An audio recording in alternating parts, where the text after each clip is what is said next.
Gaano katotoo na si Mikey Williams daw ay nagmamakaawa na papasukin sa isang team na binubuo ngayon ni Jackson Chua o yung nagmamayari ng Star Horse Shipping Lines o ng Basilan-based team. Bali may plano palang bumalik si Mikey sa MPBL pero ayaw siyang tanggapin. At ngayon naman, nakikipag-usap siya mismo sa isang Basilan-based team upang makapasok sa Viva Port Masters pero tinanggihan siya. At alam naman natin yan kung ano ang dahilan. Syempre, ayaw ibigay ang gusto niya. Anak ng tipaklong pala to si Mikey. Bakit naman nagipag-negotiate siya pero ang laki pa rin na hinihingi? Tara, alamin natin ang mga detalye. Kinausap pala ni Mikey Williams ang nagmamayari ng Star Horse. Yun ay para pumasok sa team na binubuo nito na isang Basilan-based na Viva Port Masters. Nito lang nakaraang linggo, opisyal nang dinagdag si Greg Slaughter kasama sina Alex Cabagnot at Arwin Santos.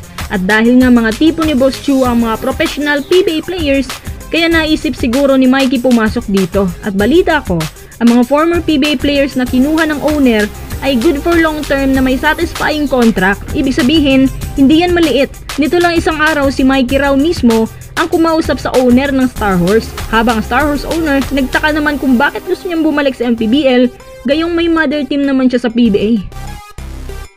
Hanggang ngayon kasi dahil sa trade na naganap, nasa Converge pa rin ang rights niya. Kaso nga lang, sinabi ng Converge na malabo pa raw sa sabaw ng pusit na ibigay nila ang gusto ni Mikey. Ayon sa resulta ng negosasyon, sinabi ng Star Horse owner na nagulat nga raw siya sa hinihingi ni Mikey Williams at kapag ganun na raw kalaki, hindi niya ito pinayagan. Kaya binagsak pa rin ng owner ang negosasyon ni Mikey. Dati kasi, nakapaglaro si Mikey sa MPBL under Jensen Warriors. 1.1 million nga raw tinatanggap niya dun. At ang amount na yan, katumbas din ng mga matatanggap ng mga former PBA players na kinuha ng Star Horse. Bale sa mga unconfirmed reports na gusto raw ni Mikey ng 1.7M kada buwan. Ang Converge nga umatras sa offer na yan. Para ako naman ang mahihimatay sa hinihingi niya, mas malaki pa kay Junmar.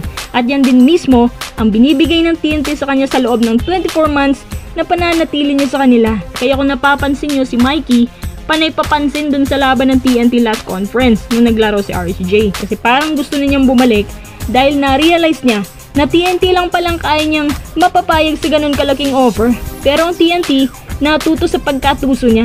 Hindi na siya kailanman tinanggap ng TNT dahil alam nila na kapag pumayag sila, magpapadagdag pa din ito sa loob lamang ng maikling panahon. Tapos kapag ayaw ibigay, biglang mawawala na naman ulit at magpaparamdam sa SMC teams na akala niya makukuha siya ng basta-basta at ang lahat ng SMC teams wala ring planong kunin siya.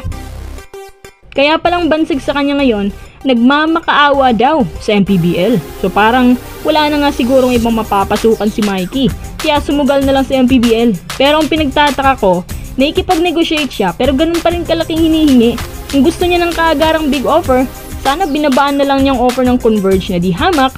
Mas malapit sa amount na gusto niya ang kaya nilang ibigay. Tapos ngayon, ayaw na tuloy ng Converge kahit mababaan niya ng konti ang presyo. Dahil alam nila na gaya ng TNT, hihingi din ng hindi magtatagal at tataasan din ang presyo sa kanila. Pero in return, hindi natin alam kung ganun pa rin ba ka-explosive ang kanyang performances kasi si Mikey, may 2 to 3 years na lang natitira sa kanyang playing career kasi 35 na yan. Swerte na lang kung nandyan pa yung dating galaw niya sa TNT. Sa palagay ko, tamang desisyon ang hindi pagpayag ng Star Horse na kunin siya.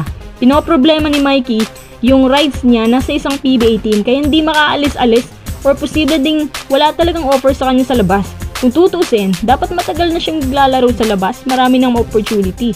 Pero wala lang offer. Si Renz Abando nga hanggang ngayon walang makitang offer. At gaya niya, halos sa MPBL din ang bagsak pero hindi lang pumayag. Hanggang sa pa-training lang muna si Mikey. Sa totoo lang, kung hindi sana siya masyadong gahaman, ang player na to, siguradong kahit hanggang sa gilas naglalaro siya.